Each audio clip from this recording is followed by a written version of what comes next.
کیا آپ جانتے ہیں کہ ایک وقت ایسا تھا جب عرب کے اخبارات میں اسرائیل کا لفظ لکھنا جرم تھا؟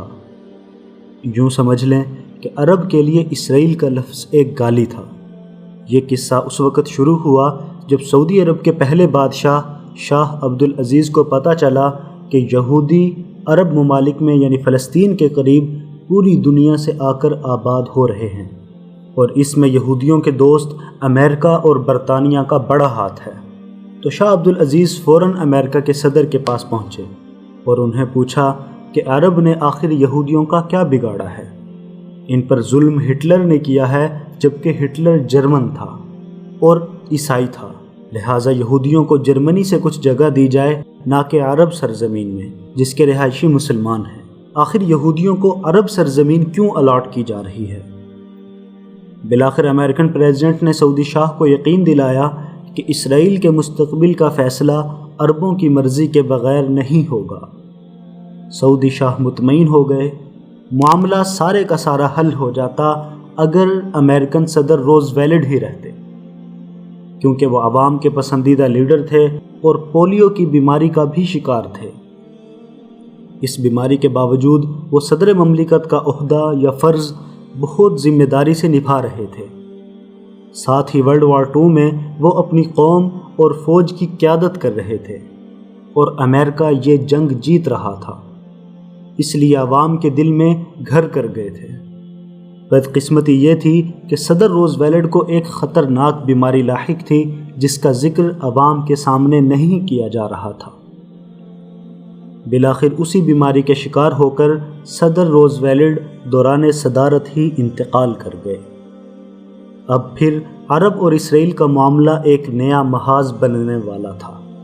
روز ویلڈ کے بعد امریکہ کے صدر ہیری ایس ٹرومین بنے، تو پھر شاہ عبد العزیز امریکہ پہنچے اور روز ویلڈ سے ہونے والے وعدے کا تذکرہ کیا۔ ٹرومین نے یقین دلایا کہ جو وعدہ روز ویلڈ نے کیا تھا وہ اس کو ضرور نبھائیں گے۔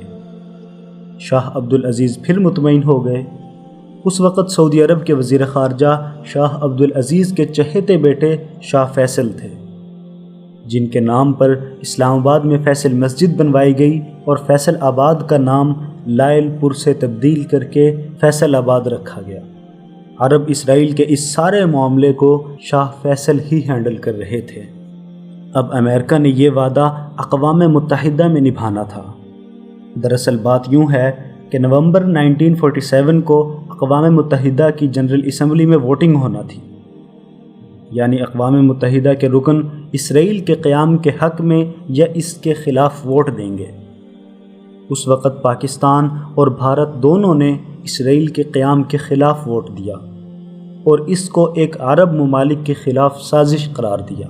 سعودی عرب کو یقین تھا کہ امریکہ بھی اسرائیل کے خلاف ووٹ دے کر اپنا وعدہ نبھائے گا، لیکن امریکہ نے نہ صرف اسرائیل کے قیام کے حق میں ووٹ دیا بلکہ دیگر ارکان اقوام متحدہ سے اس کی اپیل اور لوبنگ بھی کی۔ اس وعدہ خلافی نے شاہ فیصل کے تن بدن میں آگ لگا دی۔ سعودی عرب اس وقت نیا امیر ہو رہا تھا۔ سیکنڈ ورلڈ وار کے بعد امریکہ نے سعودی عرب میں تیل دریافت کیا تھا اور اب امریکہ ہی تیل نکال رہا تھا، جس سے سعودی عرب کی معیشت ٹھیک ہو رہی تھی، اور اسی وجہ سے سعودی عرب کے امریکہ کے ساتھ اچھے تعلقات تھے۔ ساتھ ہی ان کے تعلقات برطانیہ کے ساتھ بھی بہت اچھے تھے، کیونکہ سیکنڈ ورلڈ وار میں عربوں نے ہی خلافت عثمانیہ کے ساتھ بغاوت کر کے اپنی عرب ریاستیں بنائی تھیں، جس سے برطانیہ کو ہی نفع ہوا تھا اور وہ جنگ جیت چکا تھا۔ مختصراً یہ کہ عرب کے امریکہ اور برطانیہ کے ساتھ اچھے تعلقات تھے اور ان کی معیشت بھی اچھی ہو رہی تھی، لیکن وہ ابھی اتنے شاہانہ مزاج کے مالک نہ تھے۔ کل تک انہوں نے بدوی زندگی ہی گزاری تھی اور ایمانی غیرت اور شجاعت ان کے اندر بہت حد تک باقی تھی۔ چنانچہ عربوں نے امریکہ اور برطانیہ کی پرواہ کیے بغیر فلسطین میں اسرائیل کے قیام کے خلاف فوجی بغاوت قائم کر دی۔ عربوں نے اسرائیل کے ارد گرد قائم عرب ممالک یعنی فلسطین، اردن، شام یعنی سیریا، مصر اور لبنان سے کہہ کر اسرائیل میں موجود یہودیوں کو خوب مروایا۔ اس وقت اسلحہ یہی تیر تلوار تھا جو کہ عربوں کے پاس بہت زیادہ تھا، اور ماڈرن اسلحہ بھی دوسرے جنگ عظیم کی وجہ سے ان کے پاس کافی جمع ہو چکا تھا۔ چنانچہ عربوں نے اسرائیل کو اقوام متحدہ میں ووٹنگ کی وجہ سے جو جگہ ملی تھی اس کا ایک بہت بڑا حصہ اپنے قبضے میں کر لیا تھا۔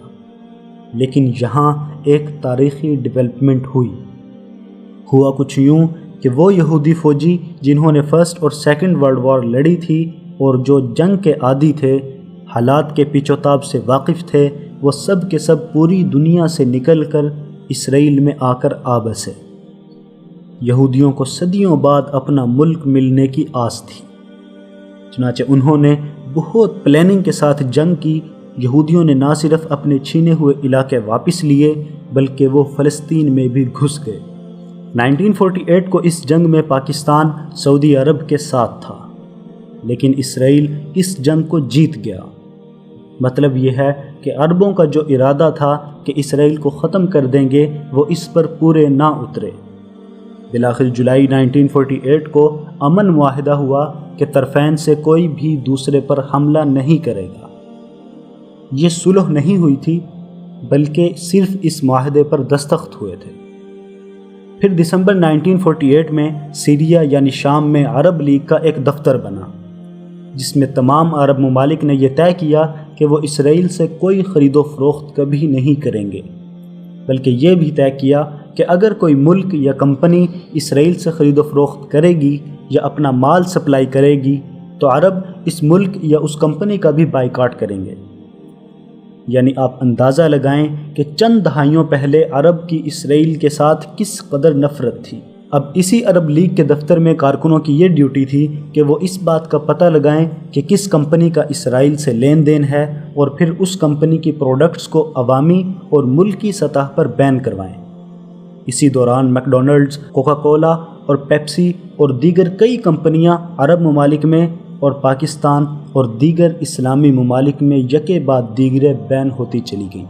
پاکستان بھی اسلام کی محبت میں سعودی عرب کا کھلے دل سے ساتھ دے رہا تھا اور اسرائیل کو ایک جبری طاقت سمجھتا تھا، بلکہ آج بھی اپنے اس وعدے اور اپنے اس قول پر قائم دائم ہے۔ کچھ ہی دنوں بعد شاہ عبدالعزیز کا انتقال ہوا اور شاہ فیصل بادشاہ بن گئے۔ شاہ فیصل ہی تھے جو وزیر خارجہ کی حیثیت سے پہلے دن سے ہی عرب اسرائیل معاملے کو دیکھ رہے تھے۔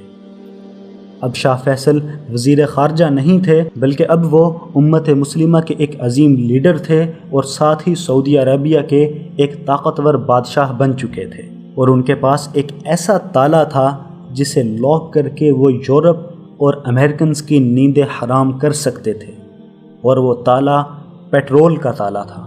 یہ بات ہے 1964 کی۔ پھر 1967 میں عربوں نے اسرائیل پر ایک بار اور حملہ کیا اور اسرائیل نے بھی تمام عربوں پر جوابی حملے کروائے۔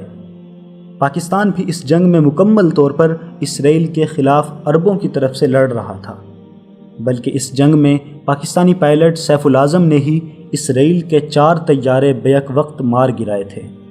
یہ اعزاز کسی عربی پائلٹ کو نہ حاصل ہوا، لیکن اس 6 دن کی جنگ میں عرب کے پاس صرف ایک یہی کارنامہ تھا، جبکہ اسرائیل نے عرب کو بری طرح شکست دی تھی۔ ہونا تو یہی چاہیے تھا کہ عرب ممالک اسرائیل کو زیر کر لیتے، لیکن خود ہی اپنا بہت سا مال، بہت سا رقبہ، حتیٰ کہ بیت المقدس بھی اسرائیل کو دے بیٹھے۔ اس جنگ میں امریکہ نے ایک غلیظ کردار کے طور پر اسرائیل کا ساتھ دے کر عربوں کے خلاف جنگ لڑی تھی۔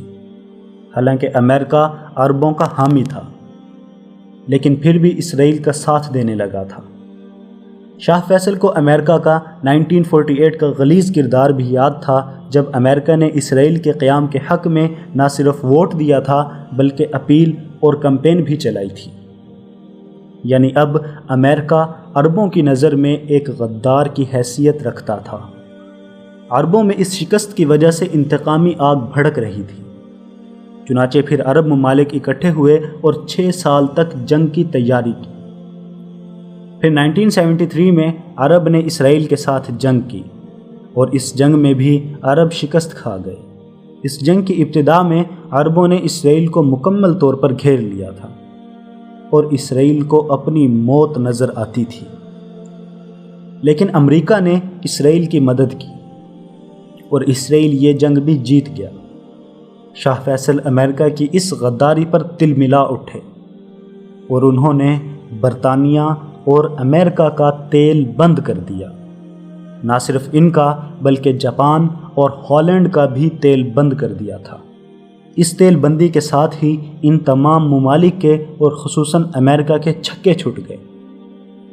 ان کے سٹاک مارکیٹ کریش کر گئی، معیشت کا لیول زیرو ہو گیا اور وہ بری طرح پس گئے۔ اس سے بدترین دن امریکہ پر اس سے قبل کبھی نہیں آئے تھے۔ چنانچہ 5 ماہ تک یہ تیل بند رہا اور تیل کو اس شرط پر کھولا گیا کہ اسرائیل نے جو علاقے عربوں سے لے کر قبضہ کیے ہیں ان علاقوں کو واپس کرے گا۔ یعنی یہ کہہ لیں کہ عربوں کو اس جنگ میں فتح تو نہیں ہوئی تھی، لیکن ان کی مرضی کے مطابق اس جنگ کا اختتام ہوا تھا۔ یعنی عربوں نے اس جنگ میں تیل کو بطور ہتھیار استعمال کیا تھا اور اس جنگ کو وہ واضح طور پر جیت چکے تھے۔ شاید اب تک آپ یہ جان گئے ہوں گے کہ کیسے عرب ممالک اور خاص طور پر سعودی عرب اسرائیل کے خلاف تھے۔ اسرائیل کے خلاف سپر پاور امریکہ اور برطانیہ کا تیل بند کرنے میں بھی کسی قسم کا تأمل یا غور و فکر نہیں کرتے تھے۔ جنگ کو شروع کر دیتے تھے اور لوگوں کی جانیں لے لیتے تھے، حتیٰ کہ اپنا معاشی فائدہ بھی ایک طرف رکھ دیتے تھے۔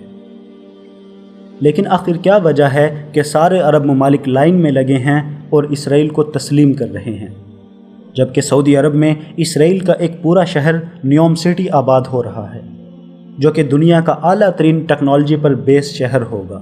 اور کیوں عرب ممالک اسرائیل کو تسلیم کرنا چاہ رہے ہیں جبکہ فلسطین میں تو پہلے سے بھی زیادہ ظلم ہو رہا ہے؟ اس کی کہانی بھی بہت دلچسپ ہے، لیکن ویڈیو کے بڑے ہونے کی وجہ سے اپنی بات یہیں ختم کر رہا ہوں۔ باقی بات اگلی ویڈیو میں کریں گے، اور عرب اسرائیل کے اس گٹھ جوڑ میں قیامت کی نشانی بھی ہے، اس کا تذکرہ بھی اگلی ویڈیو میں ہوگا۔ والسلام ورحمۃ اللہ تعالی وبرکاتہ۔